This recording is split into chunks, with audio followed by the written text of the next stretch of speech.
How's it going, YouTube and all the ISL fans out there? This is Ty523 here, and I am bringing you the weekly recap for Week 5. And I am here with my co-host, as always, Sup, I'm Berk, coach of the New England Patriots. and we're going to go ahead and get into pretty much talking about the free agencies and trades and stuff like that. So go ahead, Burke. So we did not nearly have as many free agency and trades as last week. In fact, we didn't have any free agencies last week.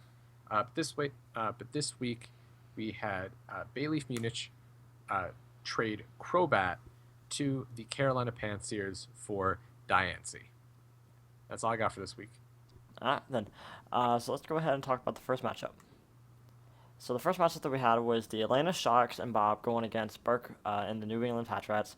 This was a 4-0 victory for the Atlanta Sharks. The Atlanta Sharks brought Braviary, Arcanine, Gudra, Sandslash, Azumarill, and Cresselia, while the New England Patriots brought Mega Venusaur, Entei, Togekiss, Excadrill, Kecleon, and Azelf.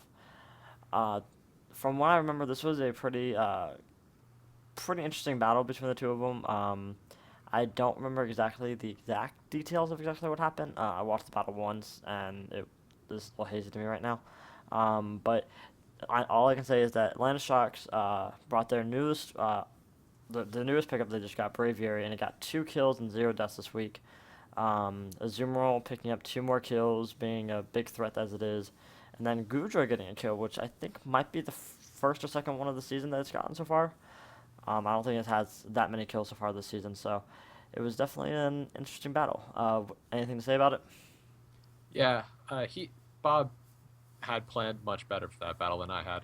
I didn't really have much for the Arcanine and Gudra together, so it definitely showed this week when the Arcanine could just switch in at any point. So I didn't play as well, I didn't plan as well, and he outplayed me. So I thought I was in there for a while, but then towards the end I saw once I couldn't break down that Arcanine quick enough, it did some damage to me. All right, so let's go ahead and talk about the next matchup. All right, so the next battle was Boo and the San Francisco 49 Tails against Ty and the Atlanta Braviary. Boo picking up his first win. He brought the Weavile, the Reuniclus, Porygon 2, Klefki, Zapdos, and the Dragonite. And Ty, you brought the Crocodile, Mega Charizard X, Metagross, Terrakion, Suicune, and Raikou. I think I said those out of order. But um, this was definitely a very good battle, very close 1-0. Um, the Dragonite definitely put in a lot of work, and the Charizard X put in a lot of work too. Uh, breaking down his walls. I think it killed the Zapdos. It killed the Reuniclus, and it killed the Porygon too. His 3 bulkiest Mons. So that was really good. And Terrakion killed the Klefki. The Klefki didn't really get to do much. It almost tried to paralyze your Charizard X. We switched out to Raikou, so that was a really good play. Yeah, I wasn't falling for that trick again. But the Dragonite, that choice band at E-Speed, just put in so much work, and it was able to just kind of clean up towards the end. Yeah, the one thing that I was trying the most during that battle was I wanted to get Stealth Rocks up so I can at least break the Marvel skill on the Dragonite. Hmm. And then I had a lot of things that had moves to do something against it, but unfortunately I wasn't able to do either one of those things, and he was able to pick up 3 kills with that Dragonite, and it was pretty much that's how he swept to the very end, just got the last few kills at the end of the game and won the battle, so it sort of sucked, but Crocodile and Metagross didn't do a whole lot. The Metagross would have done really well if he did bring uh, the what's it called? What's it called? Not Magneton, Magnezone. Mm. I was predicting him bring that to not Arena Trap. Try to Magapul. Magnet pull the Metagross in, and then try to go for Hidden Power Fires. So I brought an Assault Vest Metagross so I can get a hits from it, but unfortunately, it didn't work out the way I wanted it to, and so he didn't do as well as I wanted him to, but it's whatever. It was a really good battle between both of us, and I'm glad that he was finally able to get his first victory, even if it was against me. All right. So we'll move on to the next battle. Yep, the next battle was the Carolina Panthers and Oz going against the Saddle Superiors and Braden. Braden picking up a 2-0 victory against Oz this week. Oz brought the Fortress, the Vileplume, the Mew, Toxicroak, Mega Aerodactyl, and the Hydreigon, while Braden brought the Kabutops, the Jolteon, the Uxie, the Mega Deontay, the KRMB, and the Escavalier. This is a good battle between the two of them. I think I can definitely see Oz is doing a lot better. He's improving a lot throughout these weeks. He still made a couple plays that I felt like weren't really the smartest, but he did his best to try to work around some of the mons on on Braden's team. Letting Fortress go down so early might not have been the best play, but I mean because besides the Jolteon, it could really do a lot of like wall a lot of things on Braden's team. But I mean, he tried his best. I I know when Braden was talking about his battle, he brought a pseudo ring team, so that Toxicroak could have done a lot of work against Braden, eating up hits a lot from, I mean, eating up hits because he'd be able to get all that dry skin recovery back with the rain and stuff like that. But Braden's rain team didn't really work out the way he wanted it to, but Jolteon did pick up 3 massive kills this week. While Oz's team sort of just split up his kills. Vileplume, Mew, Mega Aerodactyl, and Hydreigon all got 1. So it was definitely a good battle between the two of them, but Braden just, I think, planned a little better and played a little better than Oz this week, and that's why he won. Yeah, I pretty much agree. Yeah, Oz didn't have too much for really the Kyurem B and the Jolteon. Not much could like really wall those two Pokemon very well. So Braden did a very good job of saving those basically towards the end to really sweep up because Jolteon getting 3 kills, Kyurem B getting 2 kills, Scavalier getting that 1 kill. So he did a very good job at that, and I said he'd lose because he told me that I shouldn't vote for him anymore to win, but thanks for proving me wrong, Braden. I mean, that works. All right, so let's go ahead and talk about the next matchup. All right, so the next match was the Dallas Victory Stars, coached by Xavier, against Cameron and the Manaphy City. This was a 2-0 victory, I'm pretty sure. Yes, a 2-0 victory, Yes. and Xavier brought Victini, Tyranitar, Sylveon, Staraptor, Megmanectric, and Mismagius, and Cameron brought Golurk, Gliscor, Mega Alakazam, Slurpuff, Rotom-Mow, and Greninja. Sylveon put a lot of pressure on Cameron's team. He had no switch-ins for it. Yeah. And you could see 3 kills. It did die, but those 3 kills just started picking apart his team. And Victini picking up another 2 kills, Manectric switching in and dying. Mismagius then revenged the Golurk, but Wait, so repeat that thing. Did you say Victini got 3 kills? Victini got 2 kills. I was confused because Sylveon got the 3 kills. Sylveon got 3 kills. If I messed that up, Sylveon got 3 kills. Victini got 2 kills. I might have accidentally said Victini also got 3 kills. Yeah, that's why I was confused. I was like, no, he got 2 kills. I know he got a kill in the Gliscor with Glaciate. Yeah, so Victini picked up those 2 kills against the Gliscor and the Slurpuff right at the end. Mm-hmm. Yeah, Cameron just did not have a lot to switch on with Sylveon, and it really showed because anytime that thing switched in, something pretty much died. Yeah, it sucks that there was good planning on Xavier's part to bring the Glaciate, because if he didn't bring the Glaciate, Goldark and Gliscor could have walled out Victini very well. Yes. Yeah. But yeah, it's just Cameron just didn't really have much for that Sylveon this week. Really showed. And but I mean, his Gliscor and Mega Alakazam's picking up 2 kills each, and those things took down some big threats on Xavier's team, especially the Megmanectric not being able to do anything, the Staraptor not really being able to do anything. Did the Mega Metric even Mega Evolve at all? No, it switched on an Earthquake and died from the Gotcha. Gliscor. So Cameron played well, but Xavier just still chugging along, and 5-0. Yeah, not much you can say about that. Not much at all. So let's go ahead and talk about the next matchup. The next matchup was the Calgary Flamethrowers and Hayden going against Tom and the Bay Leaf Munichs. This is a 3-0 victory for Hayden. He brought the Hitmonchan, the Chansey, the Mega Charizard Y, the Nidoking that he newly required, the Latias, and the Venusaur, while Tom brought the Chandelure, which he newly required, Crobat, the Mega Gardevoir, the Milotic, the Hitmontop, and the Diggersby. This was a really good matchup between the two of them. Tom brought some definitely interesting sets.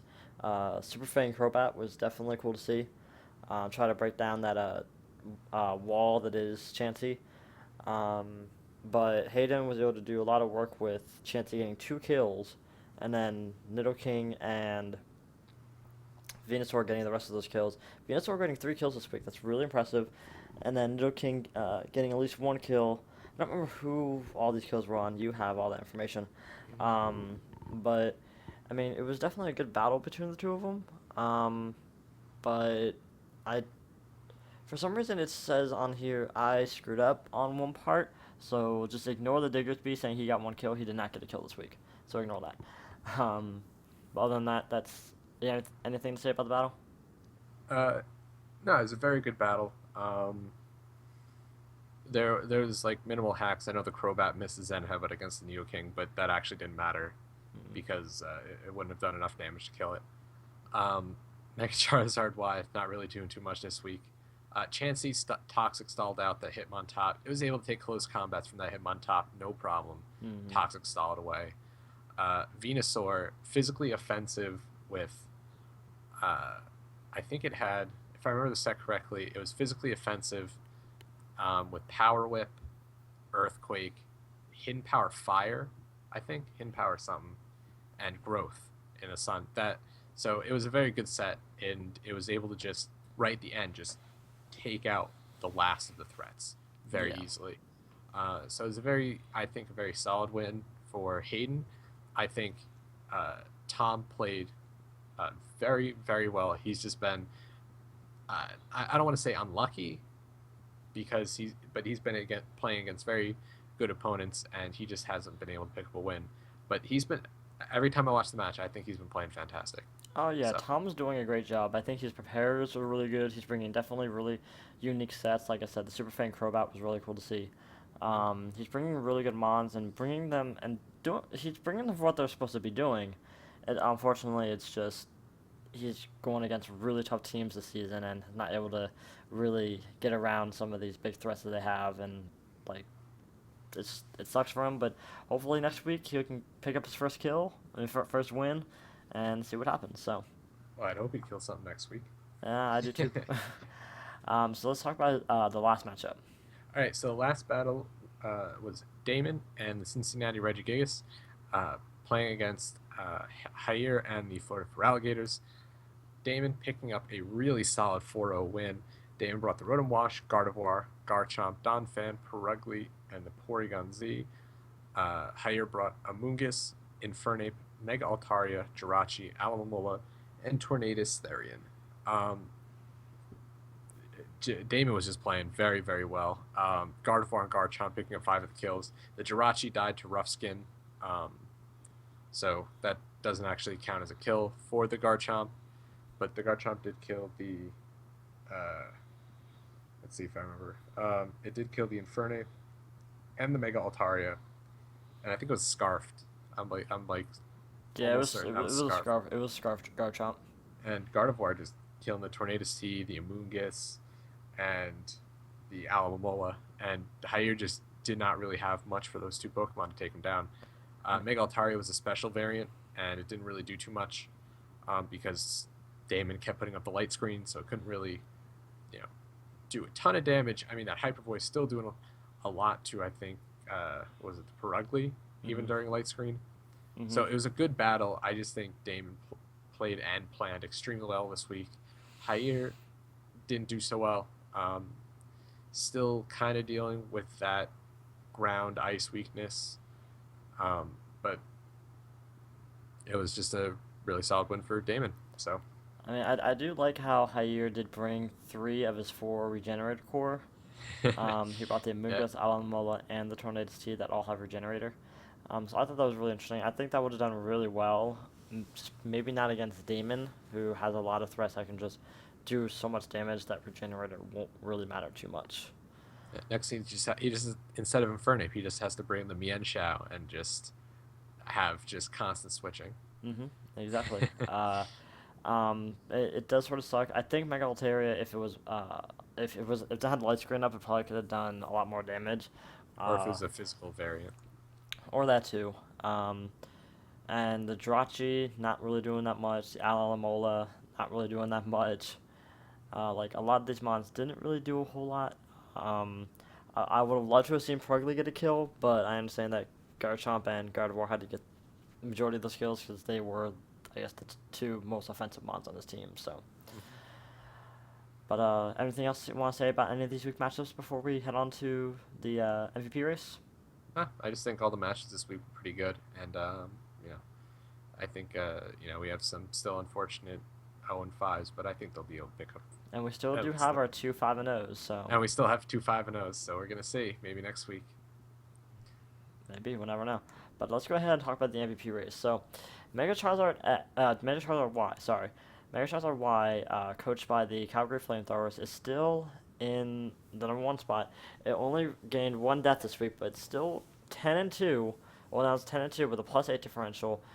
Not too far behind though is Mega Venusaur with coached by Berk and the New England Patriots with 7 kills, one death, and then a +6 differential. If he can just not die and then get 3 kills and Mega Charizard not do anything, then Mega Venusaur could jump back up there. Um, No problem. Totally easy. Number three is Azumarill, who bounced back up this week with, I believe it was 3 kills this week that he got. 2 kills. 2 kills. Still impressive jumping back up to the number three spot. He is coached by the Atlanta Shocks and Bob with 7 kills, 2 deaths, and a +5 differential. And then we have Gardevoir, coached by the Cincinnati Regigigas, with 3 kills this week, jumping up to number four with 7 kills, 4 deaths, and a +3 differential. And then Weavile, the number one mon in the GBA, finally showing his presence in the top five of the MVP race, jumping up to number five with 7 kills, 4 deaths, and a +3 differential, just like Gardevoir above him. And he's coached by the San Francisco 49ers and Boo. 49 tails. 49ers, sorry. So at number 6, we have Gliscor, 6 kills, 2 deaths, +4 differential, coached by Cameron and Manaphy City. Number 7, we have Kiram, also 6 kills, 2 deaths, +4 differential, coached by Xavier and the Dallas Victory Stars. We have Scizor, who who did not make an appearance this week, still at number 8, 6 kills, 4 deaths, +2, with Tom and the Bailiff Munich. And Latias, 5 kills, 1 death, +4 differential, coached by Hayden and the Calgary Flamethrowers. And number 10 is Thunderous T, 5 kills, 1 death, +4 differential, coached by Bob and the Atlanta Shocks. So it's definitely starting to stratify now. You definitely see Pokemon definitely pulling out ahead, and Yeah, the Charizard and Venusaur not getting one single kill this week, but still being up there in the top two spot. Some of these mons are trying, like the Azumarill is only one death behind the Mega Venusaur. It could, depending on how both of those do next week, Azumarill could take that number two spot away from the Mega Venusaur. it could. And I mean, there's a lot of mons in 11 through 20, or like 25 that are just they're like 1 kill away from making it up into the top 10. So Mm-hmm. it's still a pretty tight race, but we're starting to see definitely at least the top 5 are starting to pull ahead. And Mega Charizard still being at the top one for another week. I don't. If the way Third Hayden's week, playing him, I don't think he's ever gonna drop from number one. yeah, third week in a row at number 1. And I mean, he was number one before those weeks too. Yep, week 1, and then weeks 3 through 5, number 1, So the only time he was never not number one was when Mega Venusaur was in week two. So and that was a glorious week. maybe we'll see Mega Venusaur up there again sometime. So let's go ahead and talk about the next week matchups. I forget who was gonna start the set. uh, I was. Okay.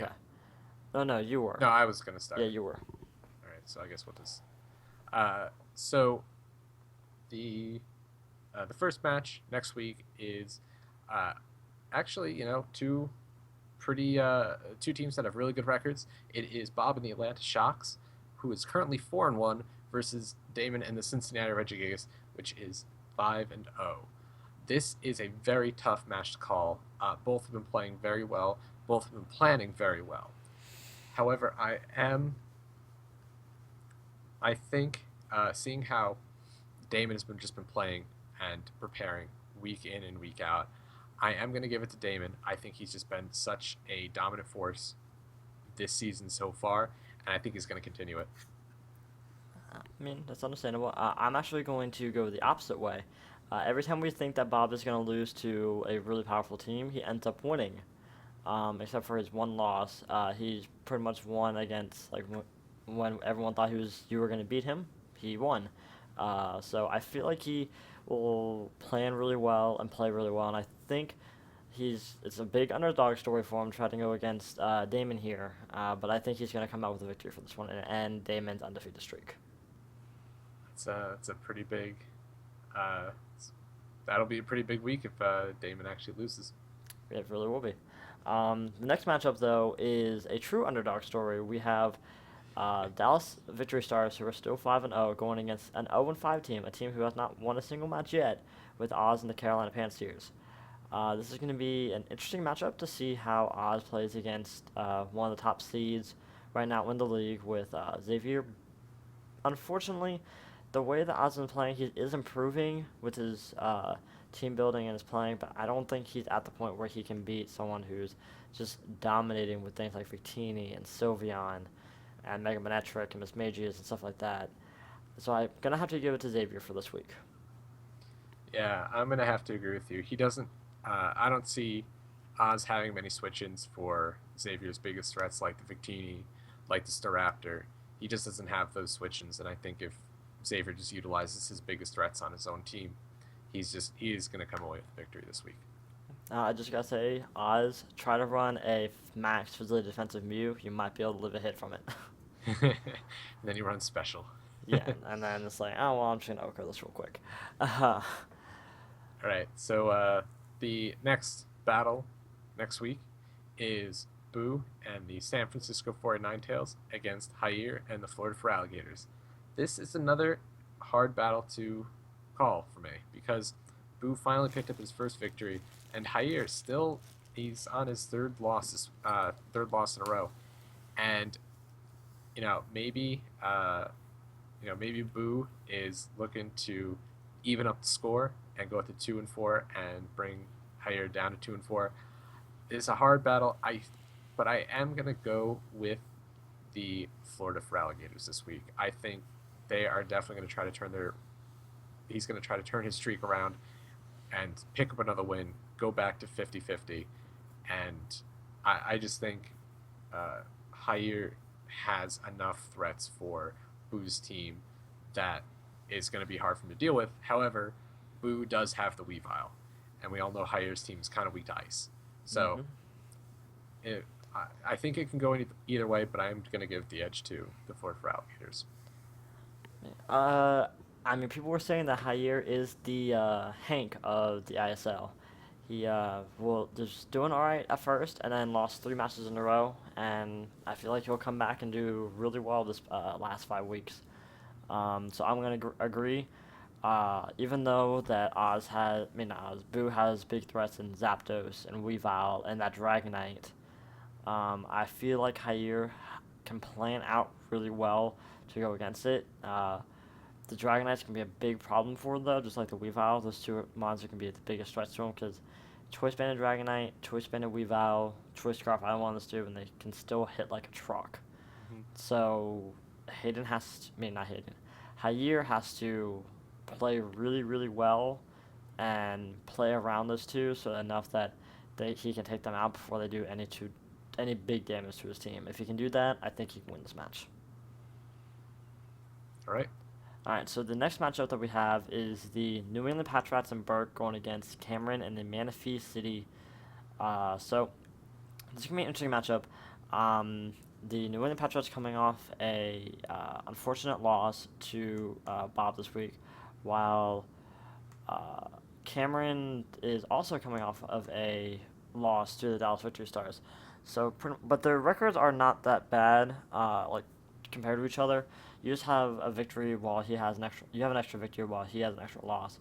It's gonna be a really close battle, I think, between the two of you. I'd like to see how you play around things like Greninja, Mega Alakazam, and Gliscor while he has to play around things like Mega Venusaur and Togekiss and Excadrill and Azelf and Kecleon and Entei and a lot of the big threats on your team.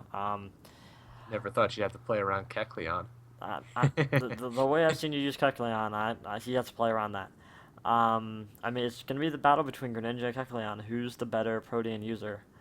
And even though I want to say Cameron's going to win out because I just want to see Greninja beat Kecleon, I'm going to have to give you the victory for this one. I don't see, besides the Mega Alakazam, I don't see much that he really has to deal with Mega Venusaur.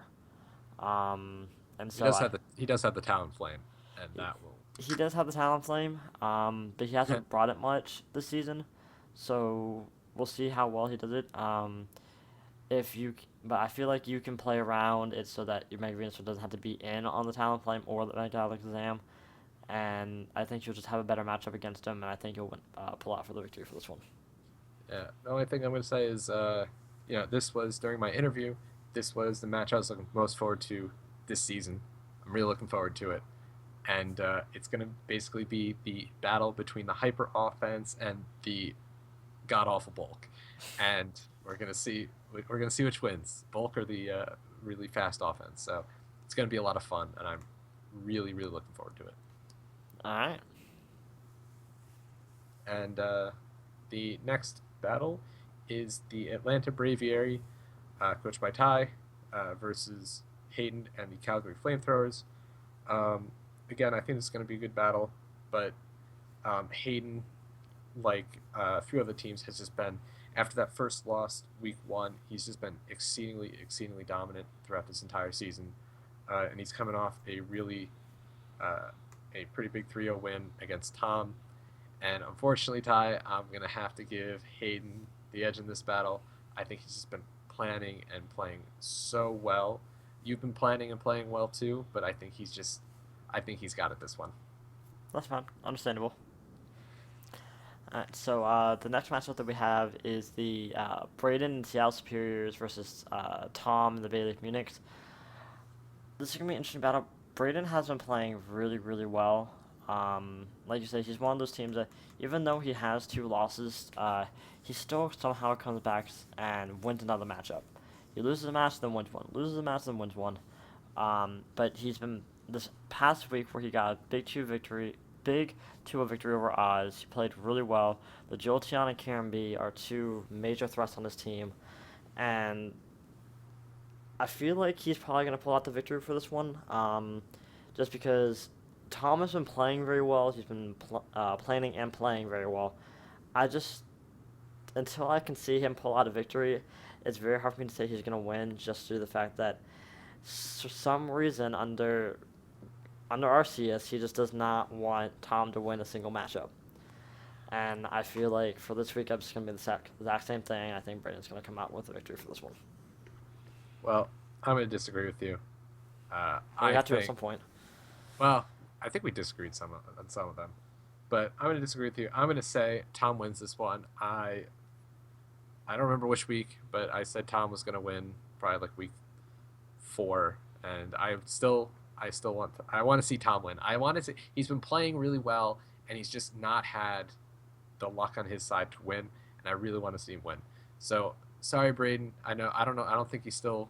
I think he still want me to not vote for you for winning. So I'm gonna go with Tom this week, and I think it's gonna be a really interesting battle. All right. So with that, is there anything else you'd like to say for last week or this week?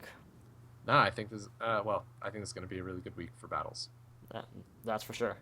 But with that, we will see you all in the next video. Later.